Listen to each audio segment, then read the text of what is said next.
Mouth cancer की surgery के बाद क्या मैं फिर से खाना खा पाऊंगा? ये सवाल हर उस मरीज के दिमाग में आता है जिसे अभी भी पता चला है कि उसे मुंह में कैंसर हुआ है। और मुझे पता है ये सवाल सिर्फ खाने तक सीमित नहीं है। मरीज के मन में चल रहा होता है कि क्या वो नॉर्मल लाइफ जी पाएगा या नहीं। आज इन्हीं सवालों का सीधा और सच्चा जवाब मैं आपको दूंगा। बहुत हद तक नॉर्मल लाइफ एंजॉय की जा सकती है, बट ये डिपेंड करती है 3 चीजों पर। पहली, आपने कितनी जल्दी डॉक्टर से सलाह ली। दूसरी, आपको किस जगह का कैंसर था। और नंबर 3, आपकी सर्जरी कितनी एक्सटेंसिव हुई। तो अब अगर बात करते हैं, अगर पेशेंट शुरुआती स्टेज में अगर हमको दिखाने आता है और उसकी स्टेज 1 या स्टेज 2 में सर्जरी की जाती है तो अमूमन मरीज 4 से 6 हफ्तों में नॉर्मल लाइफ पे पहुंच जाते हैं। उनका बोलना, खाना, पीना, चबाना सब 4 से 6 हफ्ते के बाद नॉर्मल शुरू हो जाता है। Normal quality of life enjoy करने लग जाते हैं। इसके साथ ही अगर कैंसर की स्टेजिंग बड़ी हुई है तो हमको, जैसे अगर किसी मरीज को जीभ में या जॉ बोन में कैंसर है तो वो हिस्सा निकालने के बाद हम उन्हीं के शरीर से दूसरा हिस्सा लेकर प्लास्टिक सर्जरी करते हैं, रिकंस्ट्रक्शन करते हैं, जैसे कि पहले की तरह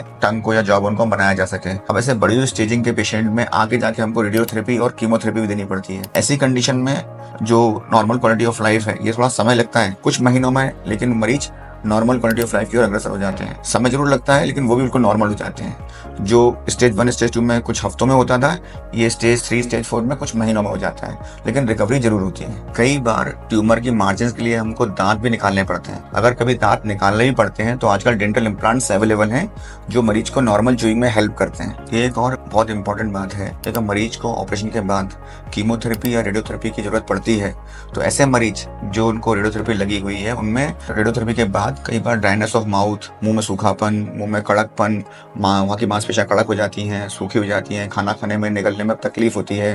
तो ऐसे मरीजों को बहुत ध्यान रखना पड़ता है वो डिप्रेस ना हो। ऐसे में अपना हाइड्रेशन बना के रखें, पानी खूब पिए बाकायदा, और कुछ भी खाने से पहले अगर लिक्विड फॉर्म में खाना खाएंगे तो तकलीफ कम से कम होगी। ये समय के साथ धीरे धीरे कम होती चली जाती है, पर रेडिएशन के इफेक्ट होते हैं, इनसे डरने की, घबराने की जरूरत नहीं है।